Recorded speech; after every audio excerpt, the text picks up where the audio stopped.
Hello guys, welcome to the channel. आज हम English communication skill के जो कि BE-GAE 182 है, इसके सारे ब्लॉक 1, ब्लॉक 2, ब्लॉक 3, इसके जितने सारे यूनिट वगैरह हैं सब कुछ एक ही वीडियो में कंप्लीट करेंगे। ये वन शॉट वीडियो होगा। तो फर्स्ट हम चलते हैं यूनिट 1 पे। यूनिट 1 है द प्रोसेस ऑफ कम्युनिकेशन। तो फर्स्ट ऑफ ऑल हम देखते हैं कम्युनिकेशन होता क्या है। कम्युनिकेशन मतलब एक प्रोसेस जहाँ पे ना इंफॉर्मेशन, आइडियाज़ वगैरह, मैसेजेस वगैरह एक दूसरे को शेयर करते हैं। और ये स्पीकिंग से हो सकता है, राइटिंग से हो सकता है, या कोई गेस्चर वगैरह करके आप बता सकते हो। मतलब दूसरे पर्सन को आप अपने मैसेजेस पहुंचा सकते हो। और यहाँ पे कुछ प्रोसेसेस वगैरह के बारे में दिया है। कम्युनिकेशन की प्रोसेसेस मतलब एक सेंडर होगा और एक रिसीवर होगा, और मैसेज को वो पहुंचाएगा सेंडर रिसीवर के पास, और जो मीडियम के थ्रू पहुंचाएगा उसको चैनल बोला जाएगा। फॉर एग्जांपल लेते हैं कि एक टीचर मैसेज सेंड करेगा अपने स्टूडेंट के पास कि उसको प्रोजेक्ट वगैरह या असाइनमेंट वगैरह लिखना है, तो सेंडर होगा टीचर, मैसेज होगा कि प्रोजेक्ट डिटेल्सली कंप्लीट करना है। और चैनल हो सकता है जैसे कि ईमेल वगैरह कर सकते हैं, मैसेजेस वगैरह फ़ोन पे कर सकते हैं, या कॉल कर सकते हैं, कॉल करके बताओ, या फेस टू फेस मीटिंग मतलब आमने सामने बता सकते हैं। और इसमें रिसीवर कौन होगा? स्टूडेंट होगा जो। और इस प्रोसेस ऑफ कम्युनिकेशन पे बैरियर वगैरह भी होते हैं कि टीचर आपको कुछ बोले और आप समझ नहीं पाओ, ऐसा हो सकता है। मतलब क्या क्या बैरियर होते हैं वो देखते हैं। जैसे कि कोड बैरियर, मतलब आप फ्रेंच पे बोलो स्टूडेंट लोगों को और स्टूडेंट को फ्रेंच समझ ही नहीं आती होगी, तो ये लैंग्वेज बैरियर पे जा सकता है। वोकाबुलरी बैरियर हो सकता है, मतलब आपका वोकाबुलरी बहुत हाई हो और स्टूडेंट को इतना नहीं पता होगा। मतलब कोई इंग्लिश प्रोफेसर होगा तो उसका इंग्लिश इतना फ्लुएंट होगा, स्टूडेंट नहीं समझ पाएंगे। ऐसे वोकाबुलरी प्रॉब्लम हो सकता है। कॉन्सेप्ट को लेके प्रॉब्लम हो सकता है, मतलब आप कुछ बोलो और वो कुछ समझे। आपका बैकग्राउंड, आपका कल्चर का बैरियर हो सकता है। मतलब कोई स्टूडेंट अगर डिफरेंस कल्चर से आता हो, आप डिफरेंस कल्चर से आते हो, कल्चरली भी डिफरेंस हो सकता है। अगर आपका प्रोनाउंसिएशन डिफरेंट हो तो रिसीवर नहीं समझ पा सकता है, ये भी एक बैरियर हो सकता है। इनोटेशन, एसेंट, स्ट्रेस, ये भी स्पोकन लैंग्वेज पे देखा जाता है। कोई फिजिकल बैरियर भी हो सकता है, जैसे कि नॉइज वगैरह हो रहा होगा, या आप डिस्टेंस पे हो, या आप दोनों के बीच में कुछ ऑब्स्टेकल वगैरह हो तो आपको अच्छे से सुनाई नहीं देगा, तो ये भी हो सकता है फिजिकल एनवायरनमेंट बैरियर। जो इफेक्टिव फैक्टर भी हो सकता है, मतलब एंजाइटी, फियर, एटीट्यूड वगैरह, मतलब जो फैक्टर वगैरह आपको इमोशनल बैरियर इस पे जाएगा कि अगर कोई स्टूडेंट एंशियस है, स्ट्रेस है, तो उसके साथ आप जितना भी कम्युनिकेट करो वो समझ ही नहीं पाएगा। फिर आता है type of communication. Different types of communication होते हैं, जैसे कि वर्बल कम्युनिकेशन होता है, एक नॉन वर्बल कम्युनिकेशन होता है, written communication, oral communication, visual communication, ये वगैरह सब कुछ हो सकते हैं। मतलब वर्बल पे क्या होगा? वर्बल पे फेस टू फेस कॉन्वर्सेशन हो सकता है, या फ़ोन कॉल हो गया, या वीडियो कॉन्फ्रेंस हो गया, उसमें आप एक दूसरे के साथ बात करो। नॉन वर्बल कम्युनिकेशन पे क्या होगा कि आपका बॉडी लैंग्वेज हो गया, आपका फेशियल एक्सप्रेशन हो गया, या आप वॉइस, आपका टोन हो गया, वॉइस का टोन, मतलब आप गुस्से पे हो या नहीं शांत हो, उससे पता चलता है। मतलब टीचर आपको कोई अगर कोई सब्जेक्ट या कॉन्सेप्ट के बारे में बता रहे होंगे तो आप सिर्फ उनके आई कांटेक्ट करो या हेड को सिर्फ ऐसे नोट करो, तो उनको पता चलेगा कि नहीं वो समझ रहा है। ये एक नॉन वर्बल कम्युनिकेशन का एग्जाम्पल हो सकता है। फिर रिटन कम्युनिकेशन पे क्या होगा कि लेटर लिखो, आप ईमेल लिखो, कोई रिपोर्ट वगैरह सबमिट करो, ये सब कुछ रिटन कम्युनिकेशन पे जाएगा। फिर विजुअल कम्युनिकेशन पे क्या होगा कि इमेज हो गया, इमेज देख के आप कम्युनिकेट करो, वीडियो दिखा के कम्युनिकेट करो, ग्राफ्स वगैरह हो गया, चार्ट वगैरह हो गया, ये सब कुछ दिखा के आप कम्युनिकेशन कर सकते हो। और ओरल कम्युनिकेशन पे तो ऐसे जो बात कर रहे हैं वही होगा। फिर आते हैं formal informal communication. Formal communication मतलब आप अपने जैसे टीचर वगैरह हो गए या आपके ऑफिसर हो गए, उनके साथ जैसे फॉर्मली कम्युनिकेशन करेंगे, उनको डियर सर बोलेंगे या डियर मैम बोलेंगे ऐसे बोल के। बट इनफॉर्मल कम्युनिकेशन पे होता क्या है कि आप अपने क्लासमेट के साथ बात करो या आपके कोई फ्रेंड्स के साथ बात करो, जैसे आप उनके साथ बात करते हैं, ये होगा इनफॉर्मली कम्युनिकेशन। फिर आते हैं फेस टू फेस कम्युनिकेशन पे। फेस टू फेस कम्युनिकेशन पे क्या होगा, इमीडिएट फीडबैक आप दे सकते हो कि मतलब टीचर अगर क्लास पे कुछ पढ़ा रहे हैं कॉन्सेप्ट के बारे में, तो वो डायरेक्टली आप सुन रहे हो नहीं सुन रहे हो बोलकर आपको क्वेश्चन करेंगे कि नहीं इसका आंसर क्या होगा। तो अगर आप आंसर दे सकते हो ठीक से तो वो बोलेंगे कि नहीं आप सुन रहे। बट अगर आप आंसर नहीं दे पाए तो टीचर बोलेंगे कि आप नहीं सुन रहे हो। तो इमीडिएट फीडबैक आप उस पर दे सकते हो। नॉन वर्बल क्यूज वगैरह मतलब टीचर ऐसे देखेंगे आपका बॉडी लैंग्वेज क्या है, आपका फेशियल एक्सप्रेशन क्या है, आपका कॉन्सेप्चुअल अंडरस्टैंडिंग क्या है। फेस टू फेस इंटरेक्शन पे इफेक्टिव कम्युनिकेशन हो सकता है कि आप समझे या नहीं समझे, ये ज़्यादा अच्छे से पता चलता है। कैरेक्टरिस्टिक ऑफ कॉन्वर्सेशन पे जनसेंसिप यार, इस पे क्या होगा, इस पे होगा कि आप जो कॉन्वर्सेशन कर रहे हो उसका पैटर्न आप प्रेडिक्टेबल कर सकते हो। मतलब दो लोग अगर बात करेंगे तो पहले क्या होगा कि वो हाय बोलेगा, फिर ये बोलेगा मतलब ग्रीटिंग्स देंगे दोनों को, फिर हाउ आर यू बोलेंगे तो ये आई एम फाइन बोलेगा। मतलब आपको पैटर्न पता होगा इसका कि नहीं वो लोग क्या बात कर रहे हैं। फिर आता है difference between conversation and other speech events वगैरह। तो conversation and other speech event पे क्या जाएगा, कॉन्वर्सेशन तो इनफॉर्मल हो सकता है, इंटरेक्टिव हो सकता है, रेसिप्रोकल हो सकता है। मतलब आप कोई भी टॉपिक को लेके बात कर सकते हो। आप आज खाना क्या खाए, आपका दिन कैसा गया, कोई डिनर का टॉपिक हो गया, कोई मूवी का टॉपिक हो गया। इनफॉर्मल पे तो आप जो भी चाहे वो बात कर सकते हो। वैसे और भी अदर स्पीच इवेंट वगैरह हो गया, जैसे लेक्चर हो गया। लेक्चर क्या होता है कि फॉर्मल वे होता है, मतलब टीचर आएंगे और स्टूडेंट लोगों को बताएंगे। एक वन वे होता है, मतलब टीचर ही बोलेंगे स्टूडेंट को समझाएंगे, ना कि स्टूडेंट कुछ बोलते हैं वहाँ पे। वो अगर डाउट होगा तो कुछ पूछेंगे, बट ये वन वे कॉन्वर्सेशन होता है, नॉन रेसिप्रोकल होता है। फिर मीटिंग वगैरह हो गया, मीटिंग भी एक फॉर्मल होता है जहाँ पे कि एक स्ट्रक्चर होता है, डिसीजन ओरिएंटेड होता है। इंटरव्यू भी वहीं फॉर्मल ही होगा और वहाँ पे क्या होता है कि एक स्ट्रक्चर कॉन्वर्सेशन होता है, एक असेसमेंट को लेके लोगों को इंफॉर्मेशन होनी चाहिए उस चीज़ के बारे में, इंफॉर्मेशन वो गैदर करके रखे ताकि जॉब इंटरव्यू वगैरह हो गया, कॉलेज इंटरव्यू वगैरह हो गया, अगर किसी ने कुछ आस्क किया आपको पूछा तो आप वो बता सकते हो। फिर डिबेट्स वगैरह हो गया, डिबेट्स भी फॉर्मल डिस्कशन पे ही जाएगा। वहाँ पे क्या होगा कि इंडिविजुअल बताएगा अपना टॉपिक के बारे में, उसको क्या पता है क्या नहीं, वो अपना खुद का नॉलेज शेयर करेगा। और डिबेट्स वगैरह ऐसा भी होता है कि ग्रुप्स वगैरह पे होता है, मतलब पहले एक इंडिविजुअल बताएगा फिर और एक इंडिविजुअल बताएगा, उसका अगेंस्ट टॉपिक भी बता सकता है, वो ऐसे वो चलता रहता है। तो हमारा यूनिट 1 कंप्लीट हो गया और इंग्लिश कम्युनिकेशन स्किल इतना भी डिफिकल्ट नहीं है, तो हम इजीली ये कंप्लीट कर सकते हैं और आपका एग्जाम भी अच्छा ही जाएगा। फिर चलते हैं यूनिट 2 पे। यूनिट 2 है द ग्लोबलाइजेशन ऑफ कम्युनिकेशन एक ग्लोबल विलेज। और ये ग्लोबल विलेज पे ये होगा कि हमारा वर्ल्ड एक स्मॉलर प्लेस हो गया है, एक विलेज टाइप हो गया है, क्योंकि कम्युनिकेशन इतना इंस्टेंट हो रहा है कि हम वीडियो कॉल कर सकते हैं दूसरे कंट्री पे, हमारे दोस्त वगैरह हों, हमारे मम्मी पापा, एक ग्लोबल विलेज हो गया है। और फिर पहले जो ईयर्स वगैरह एगो एगो था, 100 ईयर्स अगो कैसे होता था, मतलब वहाँ पे ऐसे ट्रैवल करोगे कम्युनिकेशन करोगे तो बहुत बहुत दिन लगता था, बहुत डिफिकल्ट होता था। ऐसे कि अगर कोई लेटर हो गया, पोस्ट हो गया, अगर आप भेजोगे तो वीक्स मंथ वगैरह लगते थे। फिर आते हैं ह्यूमन स्टोरी वगैरह जो होते हैं, मतलब ह्यूमन कुछ कम्युनिकेशन जब आया, टेक्नोलॉजी जब बढ़ा, जब रैपिडली ओवर टाइम सब कुछ अच्छा होते गया, टेक्नोलॉजी का डेवलपमेंट हुआ, तब क्या होगा कि स्पीच से हम रिटेन पे चले गए, मतलब ओरली जो सब कुछ चलता था, फिर हम राइटिंग पे चले, राइटिंग से फिर प्रिंटिंग वगैरह आया, प्रिंटिंग से फिर इलेक्ट्रॉनिक कम्युनिकेशन वगैरह हुआ, इलेक्ट्रॉनिक कम्युनिकेशन से फिर सिग्निफिकेंट चेंजेस वगैरह हो गया, मतलब जो फ़ोन वगैरह आया। मतलब पहले लोग सिर्फ गेस्चर वगैरह हो गया, जो चिल्लाना हुलाहू ऐसे ऐसे वगैरह उनका चलता था, गेस्चर से फिर स्पीच पे आए, बात बोलने लगे, फिर राइटिंग वगैरह हो गया, फिर केप वगैरह पे जो खुद के लिखते थे, प्रिंटिंग वगैरह पेंटिंग वगैरह बनाते थे, फिर पत्थर पे खुद के लिखे, फिर जो ताल पत्र वगैरह वो जो ऐसे होते हैं उस पे लिखे। फिर उसके बाद धीरे धीरे पेपर वगैरह आ गया, पेन वगैरह आ गया।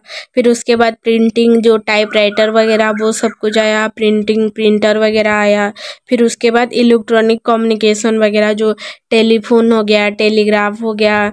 फिर हमारे उसके बाद लैपटॉप, कंप्यूटर, फ़ोन, टैबलेट, अब वायरलेस कम्युनिकेशन वगैरह सब कुछ आ गया, तो कम्युनिकेशन बहुत इजी हो गया। टेलीफोन हो गया, commercial radio, sound motion picture हो गया, इलेक्ट्रॉनिक कंप्यूटर आ गया, फिर हो गया कलर टेलीविजन हो गया, फर्स्ट कमर्शियल सैटेलाइट, ये वगैरह धीरे धीरे आते गए। और कम्युनिकेशन एंड सोशल चेंज ये हो गया कि इंटरनेट वगैरह जब आया तब हमें सारी इन्फॉर्मेशन, सारी कम्युनिकेशन की फैसिलिटी बहुत इजीली मिल गया, हम लोग बहुत इजीली सब कुछ एक्सेस कर पाए। फिर जो लैंग्वेज वगैरह न्यू टेक्नोलॉजी जो आ गया, मतलब अभी जो SMS वगैरह जो हम भेज रहे हैं, मतलब अभी तो बहुत न्यू टेक्नोलॉजीज आ गया। रीसेपिंग लैंग्वेज हो गया, कम्युनिकेशन हो गया। मतलब रीसेपिंग लैंग्वेज पे ये जाएगा कि अब हम बहुत शॉर्ट पे भी बात कर सकते हैं, जैसे लॉल, BTW, गोट, ऐसे। BTW पे क्या, by the way, GOAT, greatest of all time, ऐसे वगैरह लैंग्वेज से वगैरह भी हो गया, ताकि हम लोग ज़्यादा न्यू टेक्नोलॉजी पे जाते गए। इस यूनिट पे ही इतना था, हम दूसरे पे चलते हैं। Unit 3 verbal and non verbal communication. Verbal communication पे जाएगा ओरल एंड रिटन मोड्स वगैरह हो गया। ओरल मतलब स्पीच, जो आप जैसे जो बोल के जो कम्युनिकेट कर रहे हो, ऐसे बोल बोल के कहाँ पे कम्युनिकेट किया जाता है। आप किसी डिस्कस कर रहे हो किसी बारे में, आप कोई डिबेट दे रहे हो, आप कोई प्रेजेंटेशन दे रहे हो, या आपको कुछ डाउट हो गया तो आप पूछ रहे हो टीचर वगैरह से, या आप कैजुअल कॉन्वर्सेशन कर रहे हो आपके क्लासमेट के साथ, आपके फ्रेंड्स के साथ, वहाँ पे ही ओरल मोड यूज होता है। फिर रिटन मोड कहाँ पे यूज होता है, आपका कोई असाइनमेंट हो गया, कंप्लीट कर रहे हो, आपको कोई रिपोर्ट सबमिट करना हो, आपका कोई ऑफिशियल रिकॉर्ड वगैरह आप सबमिट करना चाहते हो, या आप ईमेल लिख रहे हो, या कोई लेटर लिख रहे हो, कोई रिसर्च के बारे में लिख रहे हो, ऐसे लिख रहे हो, ये सब कुछ जाएगा रिटन मोड पे। और बोथ मोड कहाँ पे यूज होता है, बोथ मोड यूज होगा कि आप अगर कोई ग्रुप डिस्कशन कर रहे हो, फिर उसके बाद आपको टीचर बोलेंगे कि नहीं, आपने जो भी ग्रुप डिस्कशन किया उसके बारे में लिखो, तो उसमें बोथ ओरल भी हो गया, रिटर्न भी हो गया। ऐसे प्रोजेक्ट वगैरह हो गया, कोई प्रेजेंटेशन हो गया, वो आप दोगे, फिर उसके बाद आपको बोलेंगे कि नहीं रिटर्न रिपोर्ट भी सबमिट करो, तो वहाँ पे बोथ मोड यूज होगा, ओरल भी होगा, रिटर्न भी होगा। फिर आएगा non verbal communication. Non verbal communication क्या होता है कि जहाँ पे वर्ड्स का यूज नहीं होता, मतलब आप अगर एक क्लासरूम पे हो, आपका दोस्त वगैरह आगे, तो आप एक स्माइल करोगे आपका फेस पे, तो वो समझ जाएंगे कि नहीं आप उन लोगों को ग्रीटिंग कर रहे हो, कि नहीं हाय हेलो आप आगे क्या, ऐसे आपका बॉडी लैंग्वेज हो गया, आपका गेस्चर क्या हो रहा है, सब कुछ आपको पता चलेगा। आप अगर कोई प्रेजेंटेशन दे रहे हो तो आपका हैंड गेस्चर से आपको लोग समझेंगे कि नहीं वो उसको समझा रहा है, वो ये समझा रहा है। आप ऐसे जो स्कूल यूनिफॉर्म वगैरह भी पहनते हो, तो कोई अगर कहाँ पे प्रोग्राम हो गया, वहाँ पे आपका यूनिफॉर्म से लोग पहचान लेंगे कि नहीं वो उस स्कूल का कम्युनिटी से आता है। मतलब कोई सिंबल हो गया, साइन हो गया, साउंड हो गया, eye contact, facial expression, body posture, gesture, physical appearance, ये सब कुछ जाएगा नॉन वर्बल कम्युनिकेशन पे। एडवांटेजेस वगैरह क्या होता है, जैसे कि पहले साइन हो गया, तो साइन का एडवांटेज क्या होगा कि अगर ट्रैफिक लाइट रेड है तो आप ऐसे चले जाओगे क्या, आप नहीं जाओगे, कि आपको नहीं पता होगा कि नहीं हमें यहाँ पे स्टॉप करना है गाड़ी, तो आप नॉन वर्बल कम्युनिकेशन हुआ कि नहीं, कि आपको किसी ने बताया नहीं, फिर भी आप रुके, आपको बोला गया कि नहीं आप वहाँ पे रुको। या कोई जो डेंजर का सिंबल होता है, जो स्कॉल का जो बोन दो होते हैं ऐसे क्रॉस होके, वहाँ पे अगर आप देखोगे उसको, तो आप वही जगह जाओगे क्या, आप नहीं जाओगे, क्योंकि वो डेंजर का साइन है, वहाँ पे कुछ डेंजर हो सकता है। वैसे जो रेलवे मतलब ट्रेन जो जाता है, पहले ग्रीन सिग्नल दिखाएंगे फिर उसके बाद ट्रेन जाएगा, अगर रेड सिग्नल दिखाएंगे तो ट्रेन रुक जाएगा। ऐसे ही होता है, साइन पे भी नॉन वर्बल कम्युनिकेशन हो सकता है कि आप साइन से ही समझ जाओ क्या हो रहा है क्या नहीं। सिंबल वगैरह हो गया कि आपका जो स्कूल टीम वगैरह हो गया कि कोई स्पोर्ट्स टीम हो गया, आप सिंबल से लोगों से पहचान जाओगे कि नहीं ये उस स्कूल के बच्चे हैं कि ये वही टीम के बच्चे हैं, ऐसे आप पहचान जाते हो। या जो आईपीएल टीम था, आईपीएल टीम का सिर्फ आप ड्रेस देख के आप समझ जाते हो कि नहीं कोई मुंबई का होगा, कोई चेन्नई का होगा, कोई बेंगलोर का होगा। तो आपको पता कैसे चलता है कि नहीं ड्रेस, तो ये भी एक सिंबल वगैरह हो गया ना। या कोई ब्रांड का कपड़ा हो गया, जैसे जारा का हो गया, एलवी का हो गया, या नाइकी का शू हो गया।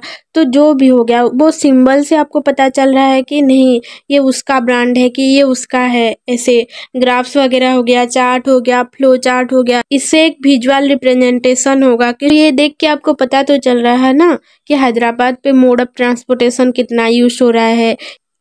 या ये जो चार्ट है आपका बॉडी लैंग्वेज पे आपका साइलेंस जो हो उससे भी पता चलता है।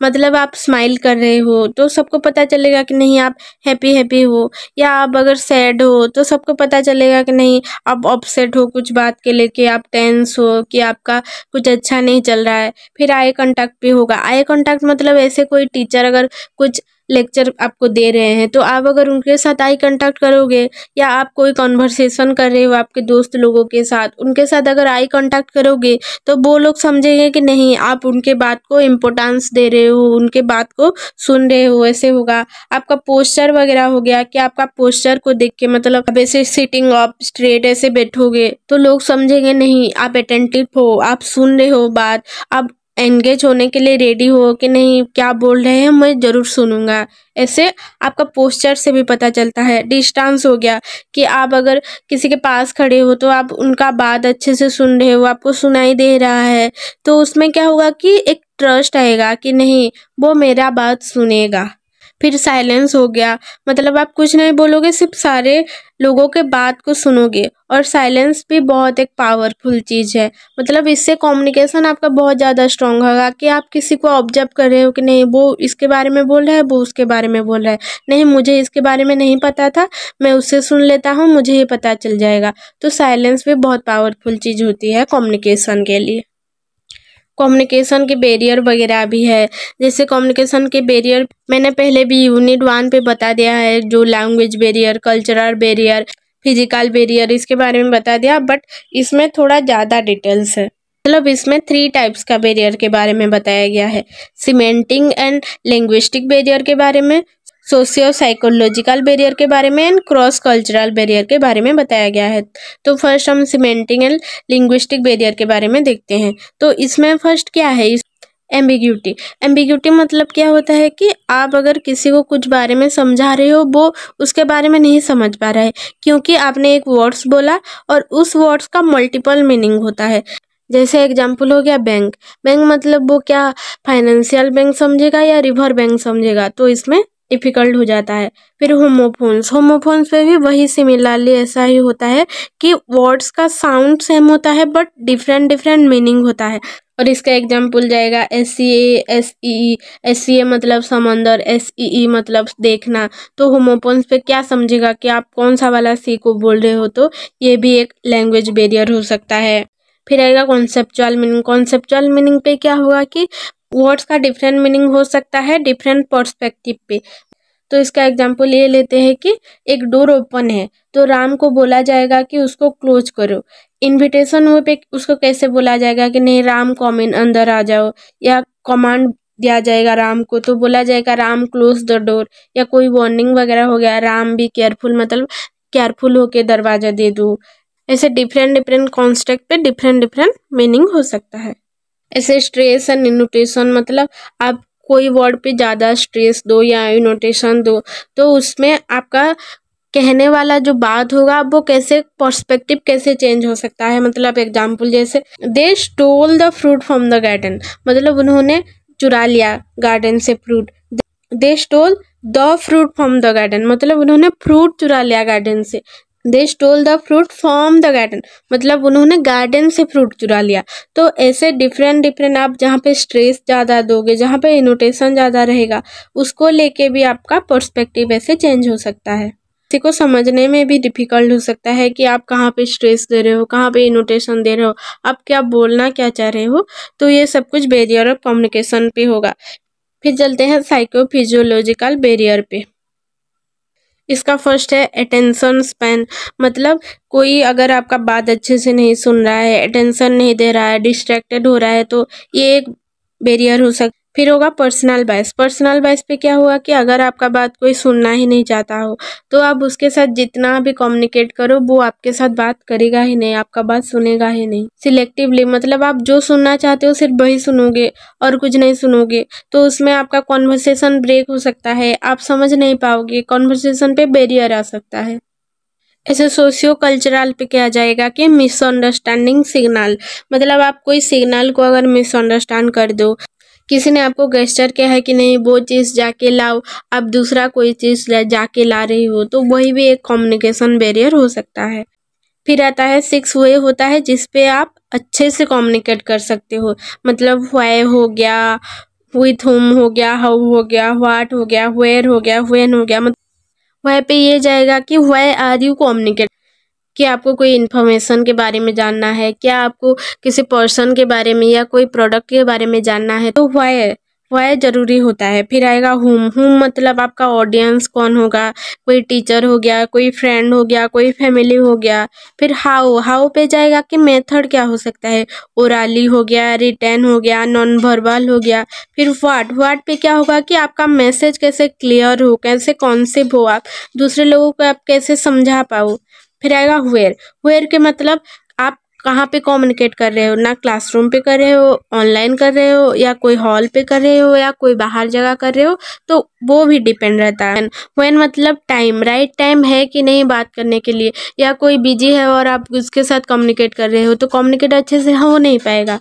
तो ये वही होगा कि आप ये सब कुछ देख के आप अगर किसी के साथ कम्युनिकेट करोगे तो कम्युनिकेशन अच्छा रहता है। तो हमारा ब्लॉक 1 कंप्लीट हो गया। फिर ब्लॉक 2 पे चलते हैं, और ब्लॉक 2 पे 4 यूनिट है, तो हम फर्स्ट यूनिट 1 पे चलते हैं। यूनिट 1 है इनफॉर्मल इंटरपर्सनल फंक्शन।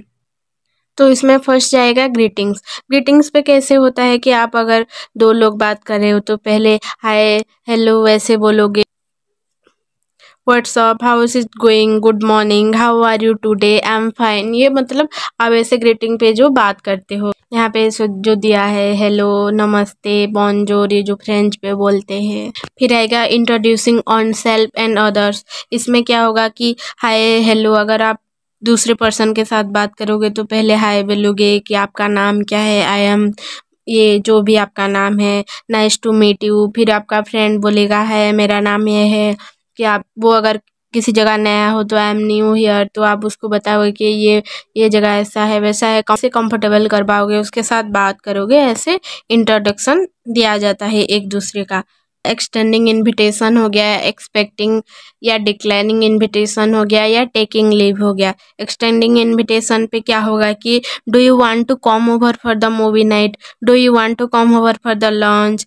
ऐसे मतलब आप उसको इनविटेशन दोगे, आपको पूछोगे उसको कि नहीं आप खाना चाहते हो क्या, एक साथ लंच पे जाए क्या, या एक साथ पढ़ाई करे क्या, या एक साथ मूवी देखने जाए क्या, ये सब कुछ। फिर एक्सेप्टिंग इनविटेशन पे क्या होगा कि नहीं I would love to do, मतलब आप पढ़ाई करने के लिए राजी हो या अच्छा लगता है आपको पढ़ाई करना, ये सब कुछ। जैसे कि आई एम इन, या that sound good, thanks for inviting me. Accept करोगे तो आप ऐसे बोलोगे। फिर डिक्लाइनिंग इनविटेशन मतलब आपको इनविटेशन पसंद नहीं आया तो आप ऐसे बोल सकते हो कि maybe some other time, मतलब किसी और दिन, या आप अप्रिसिएट करो उनका इनविटेशन और ऐसे कुछ अदर प्लान है ऐसे बोलो। मतलब I appreciate the invite but I have other plans, मेरे पास कोई दूसरा प्लान है, sorry I don't think I can make it.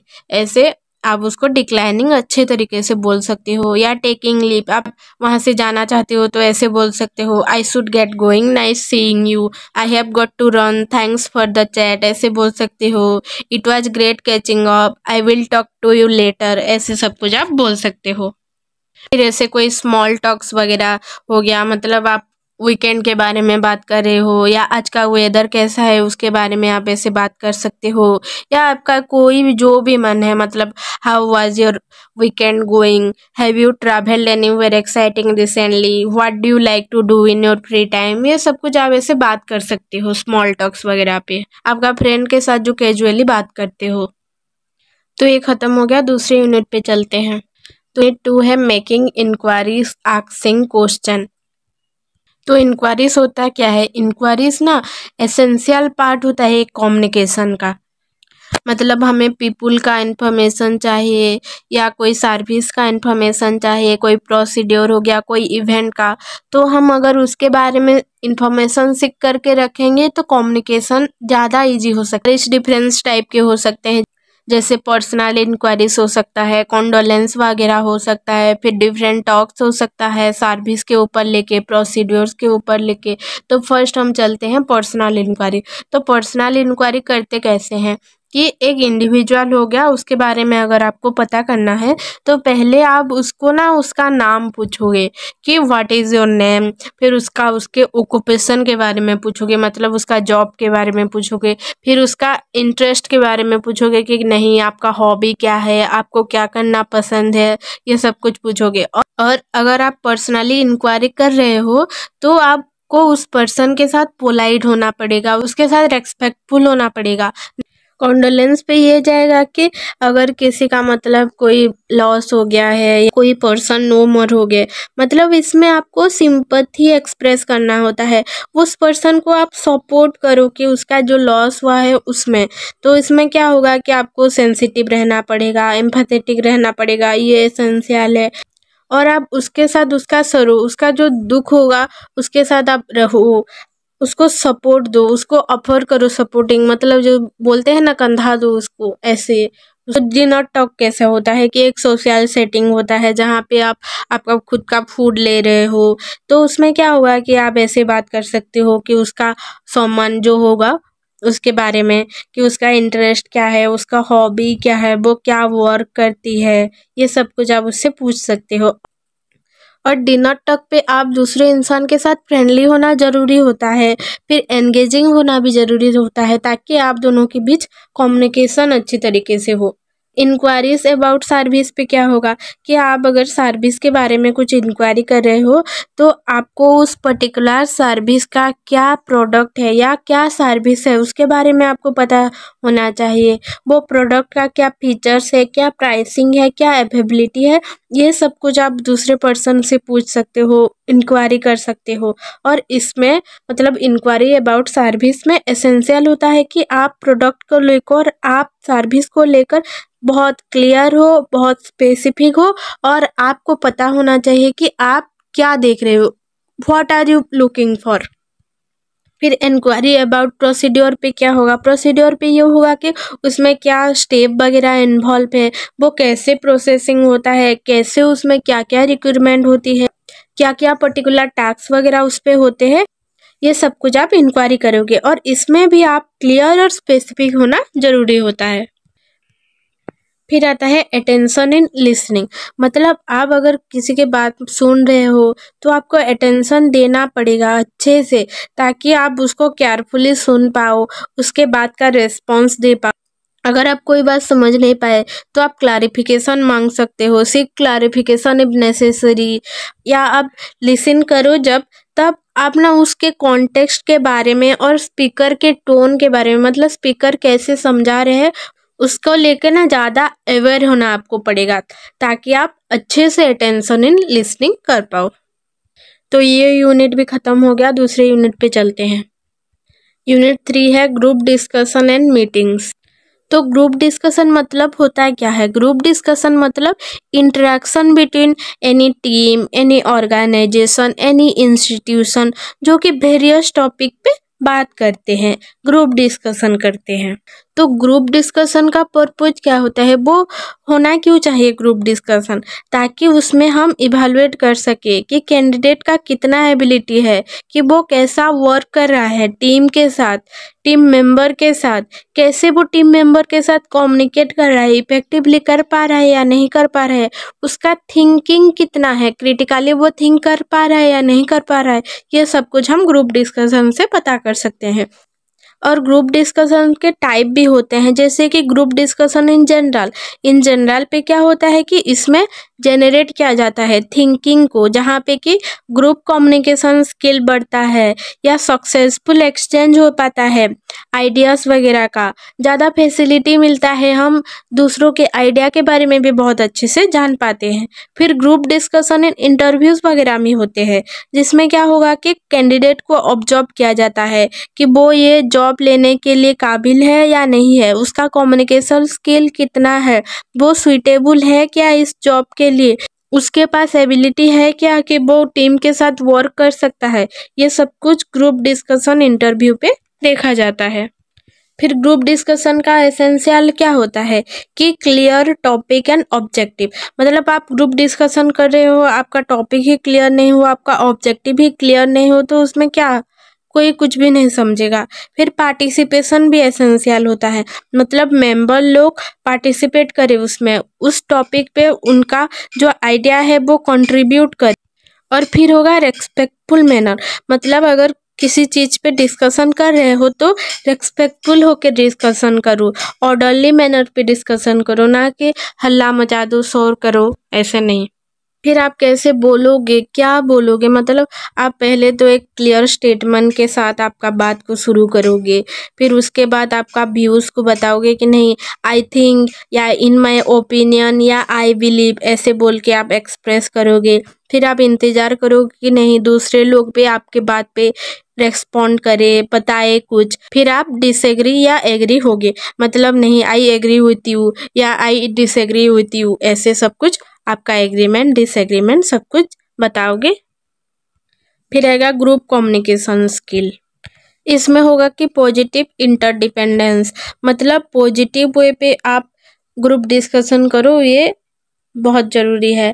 फिर एक्नॉलेजमेंट ऑफ जेंडर कल्चर, मतलब अगर आप कोई भी मेंबर के साथ कम्युनिकेट कर रहे हो तो आपको पता होना चाहिए कि डिफरेंसेस क्या है और किसके साथ कैसे बात करें, किसके साथ आपका स्टाइल कैसा रहेगा, आपका कैसे कल्चरली कैसे आप बात करोगे, जेंडर कैसे बात करोगे, मतलब आप अगर आपके एचआर के साथ बात करोगे तो दूसरे तरीके से बात करोगे, आप अगर आपके ऑफिसर के साथ बात करोगे तो दूसरे तरीके से बात करोगे, या सीनियर हो गया कोई या कोई लेडी हो गया, तो सारे लोगों के साथ डिफरेंट वे पे बात किया जाता है, आपका स्टाइल डिफरेंट होना चाहिए। फिर आएगा इफेक्टिव इन्वॉल्वमेंट, इफेक्टिव इन्वॉल्वमेंट में ये होगा कि आप एक्सप्रेस करो आपका व्यू क्या है, आप दूसरे लोगों के बात को सुनो और आपने क्या बोला उस पर रेस्पॉन्ड करने के लिए बोलो, या आप किसी दूसरे ने भी कुछ बोला है तो उस पर कमेंट करो, मतलब आप बताओ आपका आइडिया क्या है, आपका व्यू क्या है, ये सब कुछ। फिर आएगा maintaining role in a group, मतलब maintaining role in a group पे ये होगा कि आप मेंबर्स को कैसे डिफरेंट रोल पे, मतलब आप मेंबर्स लोगों के साथ कैसे डिफरेंट वे पे कम्युनिकेट करो, आपका ज़रूरत है तो आप ऐसे कैप्टन की तरह रहो, आपका ज़रूरत है तो आप ऐसे एनकरेज करो उनको, आप रिफ्लेक्टर बनो, आप रिकॉर्डर बनो, ये सब कुछ आपका डिफरेंट रोल हो सकता है।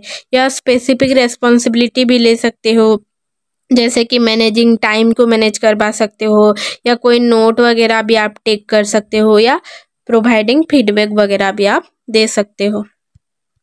और ग्रुप प्रोसेसिंग असेसमेंट पे ये होगा कि एसेंशियल है कि आप ग्रुप के साथ कैसे अच्छे से कम्युनिकेट करो। तो मीटिंग क्या होता है, meeting is a gathering of people to discuss and decide on issue, मतलब इशू के बारे में वो लोग डिस्कस करेंगे, डिसाइड करेंगे गैदर होके। और ये एक कंट्रोल स्ट्रक्चर होता है, मतलब यहाँ पे सारे लोग कंट्रोल होके अच्छे से एक मैनरली वे पे रहते हैं। और इसका एजेंडा ये होता है कि पर्पज एंड इशू, मतलब क्या इशू है, इसको कैसे सॉल्व कर सकते हैं, इसके बारे में बात करेंगे। और सारे मेंबर के बीच में ये बात को सर्कुलेट करेंगे।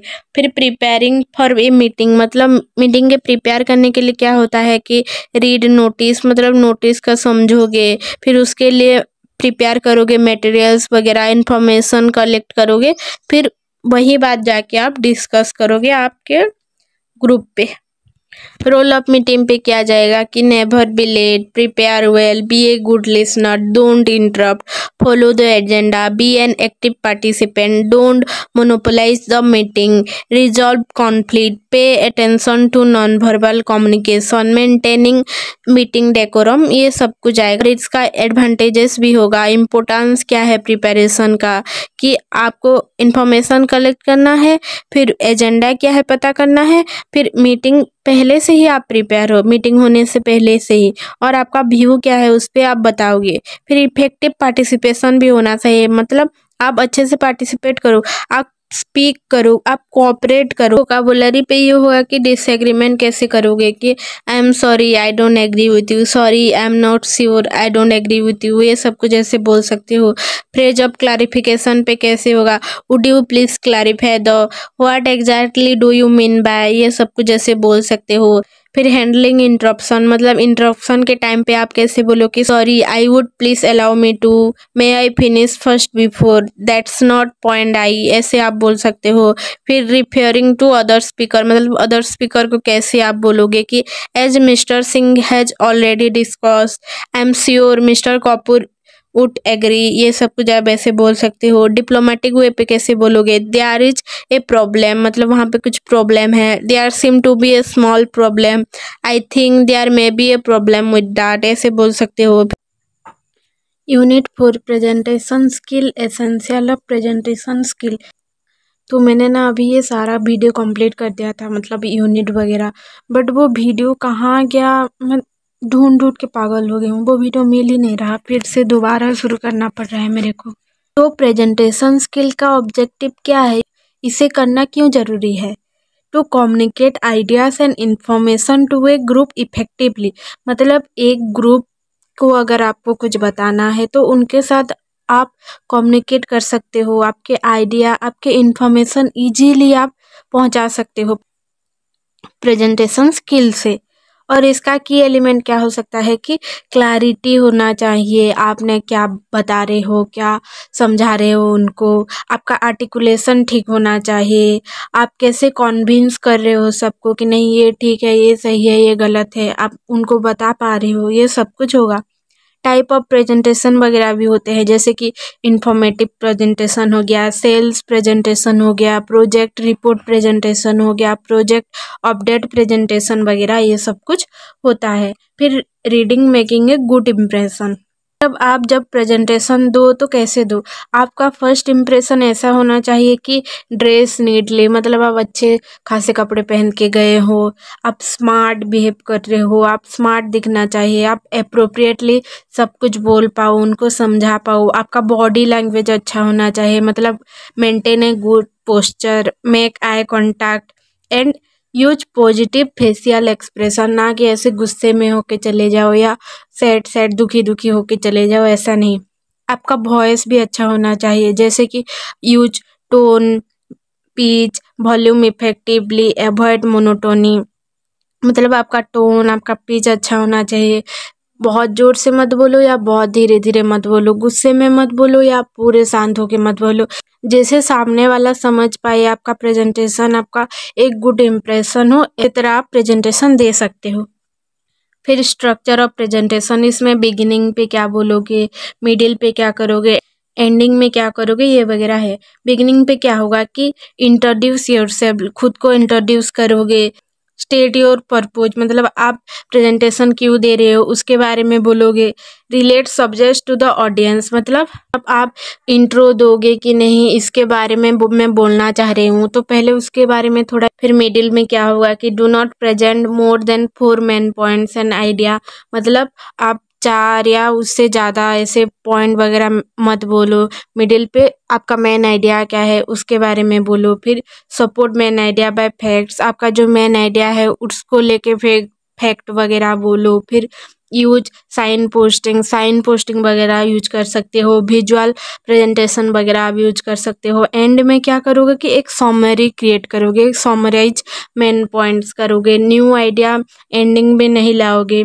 फिर एक कंक्लूजन दोगे और किसका क्या रिकमेंडेशन है ये पूछ सकते हो, या ऑडियंस को इनवाइट कर सकते हो आपको क्वेश्चन करने के लिए। फिर आते हैं विजुअल एड्स वगैरह। विजुअल एड्स पे क्या क्या जाएगा? विजुअल एड्स पे जाएगा फ्लिप चार्ट हो गया, लाइन ग्राफ हो गया, बार ग्राफ्स हो गया, पाई चार्ट हो गया, डायग्राम्स हो गया, पिक्टोग्राम्स हो गया, मैप, टेबल, फोटोग्राफ, ये वगैरह सब कुछ विजुअल एड्स का टाइप्स वगैरह होगा।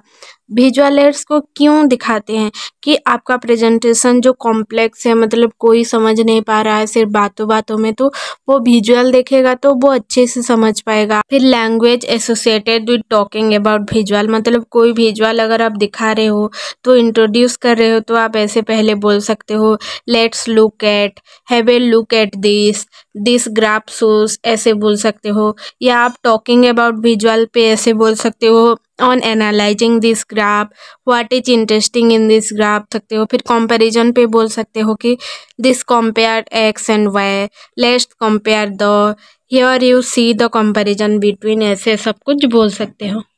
फिर प्रेजेंटेशन का एंड कैसे होगा कि आपने जो पॉइंट वगैरह बताया था उसका एक समरी क्रिएट करोगे, एक लॉन्ग लास्टिंग इम्प्रेशन क्रिएट करोगे कि आपका प्रेजेंटेशन अच्छा गया, लोग ये समझे, आपका इफेक्टिव एंडिंग होना चाहिए, एक सॉल्यूशन प्रोवाइड करोगे। या ऐसे भी बोल सकते हो लास्ट पे, to summarise in conclusion I would like to finish by, ऐसे सब कुछ बोल के आप एंडिंग कर सकते हो। तो अब है ब्लॉक 3। ब्लॉक 3 पे 4 यूनिट है। यूनिट 1 पे चलते हैं। यूनिट 1 है the reading skill. The reading process, मतलब रीडिंग का प्रोसेस वगैरह होते हैं, जैसे कि रीडिंग फॉर मीनिंग, मतलब आप रीड करोगे मीनिंग समझने के लिए। फॉर एग्जांपल ऐसे लेते हैं कि आप एक आर्टिकल पढ़ेंगे। आर्टिकल क्यों पढ़े? क्योंकि आपको करंट इवेंट के बारे में जानना था। फिर रीडिंग अलाउड, मतलब आप जोर जोर से पढ़ोगे। जोर जोर से क्यों पढ़ोगे? एग्जाम्पल ले सकते हैं कि आपको अगर आपके चाइल्ड को स्टोरी वगैरह बताना हो, या आप टीचर हो, आपका स्टूडेंट को आपको समझाना हो, तो आप ऐसे जोर जोर से पढ़ सकते हो।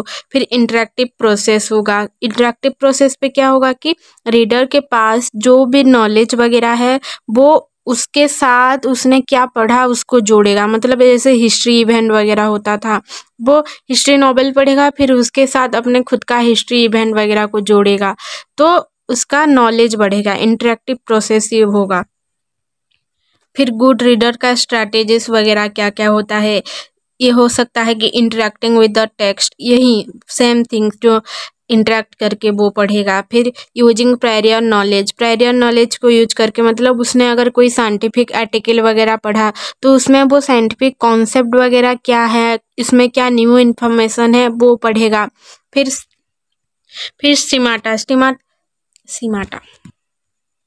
फिर सिमाटा पे क्या होगा कि अगर आपको स्कूटी चलाना आता, अगर आप स्कीमाटा पे क्या होगा कि reader there existing knowledge structure to match what they know with what the text tell them, मतलब वो खुद का नॉलेज यूज करके अब सिमाटा पे क्या होगा, इसमें ये होगा कि रीडर के पास क्या नॉलेज है, एग्जिस्टिंग नॉलेज जो है उसके साथ वो मैच करेगा जो टेक्स्ट वगैरह उसने पढ़ा था। ऐसे एग्जाम्पल ले सकते हैं कि अगर आपको साइकिल चलाना आता है तो आप स्कूटी या बाइक बहुत अच्छे से चला सकते हो।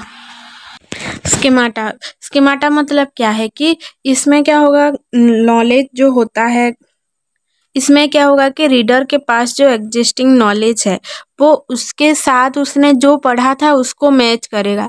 ऐसे एग्जाम्पल ले सकते हैं कि अगर आपको साइकिल चलाना अच्छे से आता है तो आप इजीली बाइक चला सकते हो, स्कूटी चला सकते हो। तो ये है कि आप अपने जो पहले वाला नॉलेज था उसके साथ आपने आपका जो दूसरे वाला नॉलेज, न्यू नॉलेज हुआ, उसको उसके साथ जोड़ा और आपने अपना काम बहुत इजीली कर पाए। फिर आते हैं कैरेक्टरिस्टिक ऑफ रीडिंग। इसमें क्या होगा, रीडिंग आप पर्पजफुल कर सकते हो, मतलब आप स्पेसिफिक रीजन को जानने के लिए, जैसे इन्फॉर्मेशन हो गया, उसको आपको जानने के लिए आपने पढ़ा, एक रीड किया, स्टोरी वगैरह या जो भी। फिर रीडिंग सिलेक्टिवली, मतलब आपको पता करना था कि रीडिंग सिलेक्टिवली, इसमें ऐसे एग्जाम्पल ले सकते हैं कि आपको पता करना था कि नहीं मुझे ये नंबर क्या है, मतलब पहले फ़ोन बुक वगैरह आते थे, उसमें अगर आपको आपके किसी का नंबर अगर खोजना है तो आप सब कुछ पढ़ोगे, बट वो स्पेसिफिक सिलेक्टिवली जो नंबर होगा वो आपको चाहिए, तो आप सिलेक्टिवली पढ़ेंगे, ना कि सारे नंबर को देखेंगे। फिर आएगा reading is selective. Reading is selective पे ये होगा कि आपका रीडिंग स्पीड वेरी करेगा according to the purpose content, मतलब आपको एक कंटेंट देखना है तो इसीलिए आप सब कुछ पढ़ रहे हो, बट आपको मेन फोकस रहेगा उस कंटेंट पे, वो कंटेंट कहाँ पे है। ऐसा एग्जाम्पल ले सकते हैं कि पहले टाइम पे फ़ोन बुक वगैरह आते थे। ऐसे एग्जाम्पल ले सकते हैं कि पहले टाइम पे फ़ोन बुक वगैरह आते थे, तो आपको अगर किसी एक पर्सन का नंबर खोजना होगा तो आप क्या करोगे, आप सारे बुक का कंटेंट देखोगे, बट आपका स्पेसिफिक सिलेक्टिव नज़र होगा वही फ़ोन नंबर पे कि नहीं मुझे ये नंबर कहाँ पे है ढूंढना है, तो ये सिलेक्टिव रीडिंग पे होगा।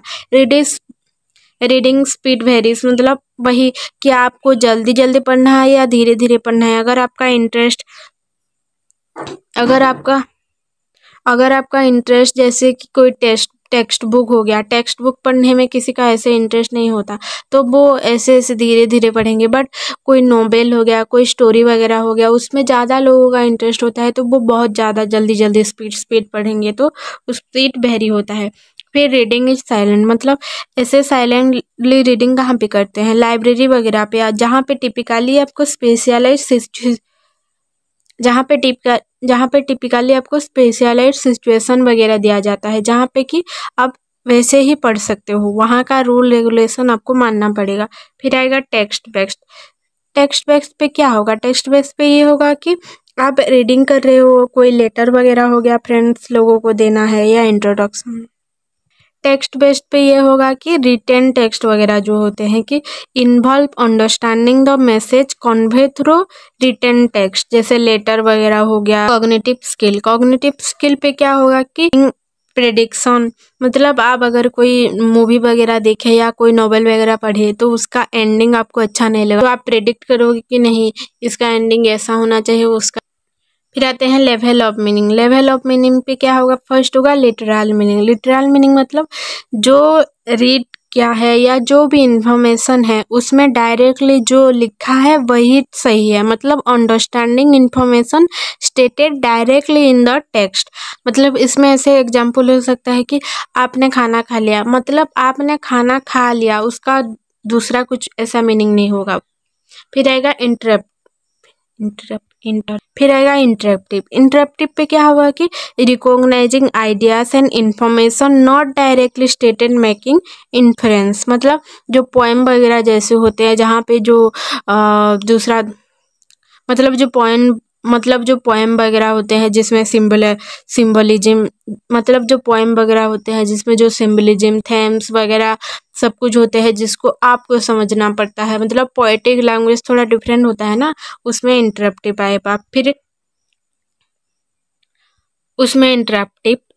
आएगा। फिर आएगा क्रिटिकल पे क्या होगा कि आपका क्रिटिकली कितना आप सोच सकते हो, आपका जजमेंट, आपका टेक्स्ट का इवैल्यूएट, एक्यूरेसी कितना है, आपका क्रेडिबिलिटी कितना है, ये सब कुछ क्रिटिकल रीडिंग पे होगा। फिर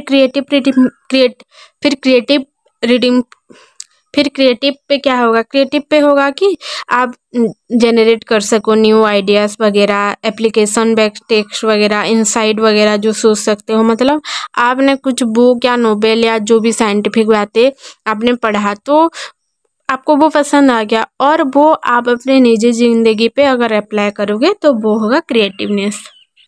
रीडिंग का प्रॉब्लम वगैरह भी है, जैसे कि मिसयूज हो गया, रीडिंग का प्रॉब्लम वगैरह भी हो गया, जैसे कि डिकोडिंग एरर, मतलब आपने कुछ अलग ही समझ लिया जो रीड किया, आप खुद समझिए डिकोड ही नहीं कर पाए, मतलब आप डिकोड ही फिर आएगा रीडिंग प्रॉब्लम्स, डिकोडिंग एरर्स वगैरह। डिकोडिंग एरर्स पे ये होगा कि आपने डिकोड ही नहीं कर पाया कि वो टेक्स्ट पे या वो रीडिंग पे क्या था, तो आप दोबारा पढ़ोगे, रीड करोगे अंडरस्टैंड करने के लिए, तो ये एक प्रॉब्लम हो गया ना।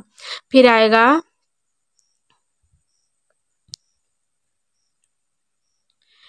Faulty error. Faulty reading habits पे क्या होगा कि आप जो सॉफ्ट वोकलाइजेशन हो गया, फिंगर पॉइंटिंग हो गया, रिग्रेशन हो गया, आपका स्लो डाउन हो जाए। जैसे आप सॉफ्ट वोकलाइजेशन आप अगर तोड़ तोड़ के कुछ बोल रहे हो, या फिंगर पॉइंटिंग जो बच्चा लोग जैसे पढ़ते हैं, हाथ दे देते, जो बच्चा लोग जैसे पढ़ते हैं फिंगर पॉइंटिंग करके, या आप रिग्रेशन स्लो डाउन या स्पीडली ऐसे पढ़ रहे हो। मतलब आप अगर किसी को रीड करके सुना रहे हो तो आपने कुछ फ्रेज या वर्ड समझ नहीं पाए तो आप पीछे जाओगे और फिर से उसको पढ़ोगे, तो ये एक फॉल्टी हैबिट है ना। जो सामने वाला सुन रहा होगा उसको ना अच्छा नहीं लगेगा, उसका इंटरेस्ट ही टूट जाएगा। फिर चलते हैं दूसरा, यूनिट 2 वोकाबुलरी डेवलपमेंट। तो इसमें एक्टिव एंड पैसिव वोकाबुलरी के बारे में बताया गया है। मतलब एक्टिव वोकाबुलरी ये होगा कि आप जो अपने निजी ज़िंदगी पे यूज कर रहे हो, डेली यूज कर रहे हो, ये सब कुछ हो सकता है आपका एक्टिव वोकाबुलरी। पैसिव वोकाबुलरी ये हो सकता है कि आप वो वोकाबुलरी समझते हो, अंडरस्टैंड करते हो, बट वो आप अपने जो डेली लाइफ होता है उसमें आप यूज नहीं करते। जैसे कि कोई इंग्लिश टीचर हो गया या प्रोफेसर हो गया, वो बहुत जैसे फ्लुएंट इंग्लिश वगैरह बोलेंगे, वही फ्लुएंट इंग्लिश थोड़ी आप अपने डेली यूज कर सकते हो, क्या नहीं कर सकते। आप समझते हो कि उन्होंने क्या बोला, बट आप वो सब कुछ डेली डेली रिपीट नहीं करते। फिर आया content word, function word. Content word पे ये सब कुछ जाएगा, जैसे कि जो लोग मीनिंग कैरी करते हैं, जैसे कि नाउन हो गया, एडजेक्टिव हो गया, वर्ब्स हो गया, एडवर्ब हो गया। मतलब नाउन पे बुक जाएगा, सिटी, टीचर, एडजेक्टिव वगैरह पे हैप्पी, बिग, इंटेलिजेंट, वर्ब पे रन, रीड, राइट, एडवर्ब पे क्विकली, लाउडली, वाइजली, ऐसे वगैरह। फिर फंक्शन वर्ड पे क्या होगा, फंक्शन वर्ड पे ये होगा कि जो लोग ग्रामेटिकली मीनिंग होते हैं, जैसे कि मॉडल हो गया, ऑक्सिलरी वर्ब पे हो गया, डिटरमाइनर हो गया, प्रीपोजिशन हो गया, कंजक्शन हो गया। मॉडल वर्ब पे जाएगा कैन, कुड, में, ऑक्सिलरी पे जाएगा हैव, हैज, डिटरमाइनर पे जाएगा the, a, an, preposition in, on, at, conjunction and, but, और। फिर आते हैं some difficulties in learning English vocabulary. इस पे बहुत सारे होते हैं, जैसे कि one word many meaning, homonyms. Word एक है बट उसका मीनिंग बहुत ज़्यादा डिफरेंट है। जैसे कि एक क्लब होता है कि जो एसोसिएशन वगैरह होते हैं पीपुल लोगों के। फिर क्लब होते हैं, हैबी स्टिक होता है क्लब। ये भी होता है कि जो प्लेइंग कार्ड्स वगैरह खेलते हैं, ये सब कुछ क्लब पे जाएगा। वर्ड एक है बट मीनिंग बहुत सारे हैं। होमोफोन्स हो गया, जिसमें क्या होगा, सेम साउंड होगा बट डिफरेंट फॉर्म्स होगा, डिफरेंट मीनिंग वगैरह होगा। मतलब जैसे टू, TWO2 मैंने बोला, या TOO2 बोला, और या TO2 बोला, साउंड एक ही है बट मीनिंग और फॉर्म्स वगैरह डिफरेंट है। फिर होमोग्राफ्स पे क्या होगा, same form, different sound and meaning.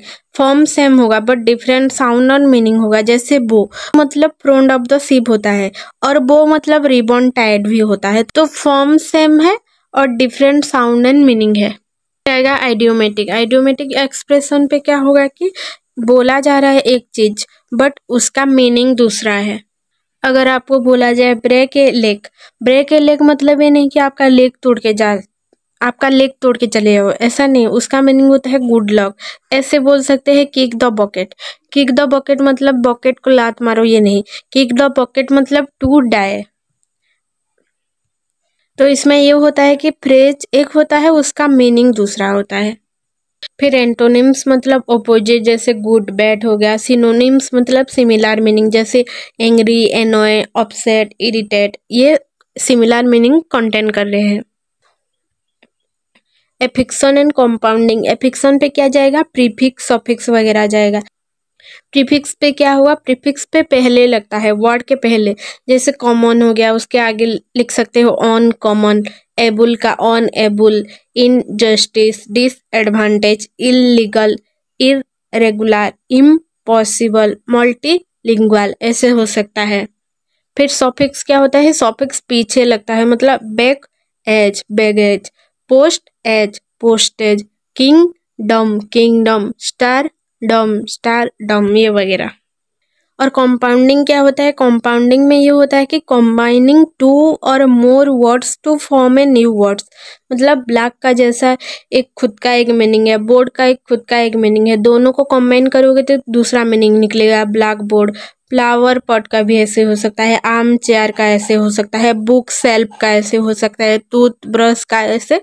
Compounding पे दोनों चीज का मीनिंग होता है, दोनों वर्ड का, बट दोनों को मिला के भी एक और मीनिंग निकलता है। फिर आता है यूजिंग ए डिक्शनरी और थेसरस। डिक्शनरी मतलब क्या होता है? एक रेफरेंस मटेरियल है जिसमें pronunciation, meaning, grammar, origin of words ये वगैरह सब कुछ होता है। फिर थेसरस पे क्या होगा? ये भी एक रेफरेंस मटेरियल है और इसमें प्रोवाइड करते हैं सिनोनिम्स वगैरह और इसका रिलेटेड वर्ड्स वगैरह होता है। तो ये भी खत्म हो गया। दूसरे यूनिट पे चलते हैं। यूनिट 3 है the writing skill, some basic guidelines. तो मेथड ऑफ राइटिंग्स पे होगा क्या? आप कैसे मेथड ऑफ राइटिंग्स को अच्छे कर सकते हो? मतलब पहले आप आइडेंटिफाई करोगे सब्जेक्ट क्या है, फिर उसके बाद उसके बारे में गैदर इन्फॉर्मेशन करोगे, क्या इन्फॉर्मेशन चाहिए क्या नहीं चाहिए, फिर आपका पर्पज क्या है ये सब कुछ बताओगे, लिखोगे उसमें। फिर आप रीडर के बारे में पता करोगे कि उसका बैकग्राउंड क्या है, उसका नीड्स क्या है, ये सब कुछ देखोगे, तो आपका मेथड ऑफ राइटिंग बहुत अच्छा होगा। बिगिनिंग टू राइट पे क्या होगा? बिगिनिंग टू राइट पे ये होगा कि राइट ए क्लियर थेसिस और स्टेटमेंट वगैरह लिखोगे। फिर उसके बाद आप इफेक्टिव पैराग्राफ लिखो, क्राफ्ट एंगेजिंग वगैरह जो होते हैं, मतलब इंट्रोडक्शन, कंक्लूजन, ये वगैरह सब कुछ दोगे। फिर ऑर्गेनाइजिंग योर राइटिंग पे 4 जो फॉर्म्स वगैरह होते हैं डिस्कोर्स का होगा। एक्सपोजिटोरी डिस्कोर्स, इसमें ये हो सकता है कि आपको फैक्ट्स वगैरह, इंफॉर्मेशन वगैरह ये सब कुछ कलेक्ट करना होगा। फिर उसके बाद आएगा नैरेटिव डिस्कोर्स, इसमें ये होगा कि जो नैरेटिव वगैरह, जो पोएम वगैरह या कुछ भी स्टोरी वगैरह, ये सब कुछ नैरेटिव डिस्कोर्स पे आएगा। डिस्क्रिप्टिव डिस्कोर्स, इसमें ये हो सकता है कि आप डिस्क्राइब करो क्या है क्या नहीं उसके बारे में। फिर आर्गुमेंटेटिव डिस्कोर्स, इसमें ये होगा कि वो केस वगैरह, जो जजमेंट वगैरह, मतलब ये इसमें आप आर्ग्यू कर सकते हो कि क्या अच्छा है क्या नहीं, ये वगैरह वो आएगा इसमें। फिर आएगा राइटिंग प्रोसेस। राइटिंग प्रोसेस पे आप फर्स्ट एक ड्राफ्ट वगैरह, जैसे एग्जाम्पल ले सकते हैं कि आप अगर ऐसे वगैरह लिख रहे हो तो पहले उसका ड्राफ्ट करोगे, फिर उस रिवाइज करोगे वो ड्राफ्ट को, फिर आप रिफाइन करोगे आपका राइटिंग को, फिर आपके एड पे कुछ कुछ वर्क चाहिए क्या वो देखोगे, फिर उसके बाद आप प्रूफ रीड करोगे केयरफुल्ली। ये भी खत्म हो गया। तो अब हम लास्ट यूनिट पे चलते हैं। ये लास्ट यूनिट है और इसके बाद हमारा बुक पूरा कंप्लीट हो गया। यूनिट 4 है the language of formal letters.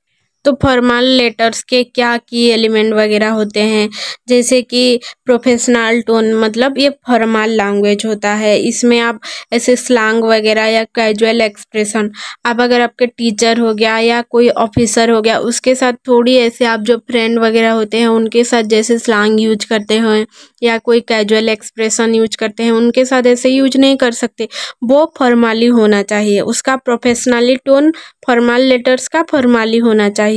आपका लैंग्वेज क्लियर होना चाहिए, आपका राइटिंग भी अगर हो तो वो कॉन्साइज होना चाहिए, जैसे दूसरे लोग समझ पाए फॉर्मली लेटर है कि ये। पोलाइटनेस होना चाहिए आपका लेटर पे, मतलब आप रेस्पेक्टफुल रहो, आपका लैंग्वेज रेस्पेक्टफुल रहे, आपका टोन रेस्पेक्टफुल रहे, डिग्निटी मेंटेन हो, ये सब कुछ फॉर्मल लेटर का की एलिमेंट हो सकता है। फिर यूज ए फॉर्मल स्टाइल पे ऐसे हो सकता है कि ये नेसेसरी है, प्रोफेशनल या ऑफिशियल पर्पज पे यूज होगा, या आप ऐसे फ्रेज वगैरह यूज कर सकते हो जैसे डियर सर हो गया, सिंसियरली हो गया, इसमें प्रोफेशनली टोन होता है। फिर आता है tailor your style to get result. इसमें क्या होगा कि आपका पर्पज क्या है, आपका रिलेशनशिप क्या है, मतलब adjust your style based on the letter, purpose, your relationship with the reader, ये वगैरह होगा। एवॉइड ओवर यूज फ्रेज पे ये होगा कि जो सिंपल लैंग्वेज को आप यूज करो और जो अननेसेसरी वर्ड्स वगैरह होते हैं उसको कट आउट कर दो। फिर आते हैं make your letter gender neutral, मतलब कोई फॉर्मल लेटर आप लिखो तो उसमें ही सी ऐसे नहीं, आप जेंडर न्यूट्रल वर्ड्स वगैरह यूज करो जो भी जेंडर ऑफेंड ना हो सके। हमारा बुक तो कंप्लीट हो गया, बट मैं जो कैसे फॉर्मल लेटर लिखते हैं ये बता देती हूँ। मतलब पहले आपका सेंडर का एड्रेस रहेगा टॉप राइट कॉर्नर पे, उसके नीचे डेट वगैरह रहेगा, फिर उसके नीचे रिसिपिएंट का एड्रेस वगैरह रहेगा लेफ्ट साइड पे, या उसके नीचे डेट वगैरह रहेगा, फिर नेम वगैरह रहेगा, डियर लिख के आप सर मैडम ऐसे लिख सकते हो। फिर आपका बॉडी क्या है, मतलब आपका क्लियर पर्पज क्या है, आपका कौन सा लैंग्वेज होना चाहिए, लॉजिकल स्ट्रक्चर वगैरह होना चाहिए। फिर आप लास्ट पे क्लोज करोगे योर सिंसियरली या योर फेथफुली लिख के, और नीचे आप सिग्नेचर करोगे। आपका हैंड रिटन सिग्नेचर होना चाहिए और आपका नेम लिखना चाहिए। तो अगर आपको ये वीडियो अच्छा लगा तो please like share subscribe and comment ज़रूर कीजिएगा। और मैं इसी पेपर का प्रीवियस ईयर क्वेश्चन भी लाऊंगी। फिर उसके बाद आपका जो भी एग्ज़ाम है BPSC 104 फिर 103 21 जो भी ये पेपर आपका होने वाला है, सब कुछ मैं प्रीवियस ईयर क्वेश्चन लाऊंगी।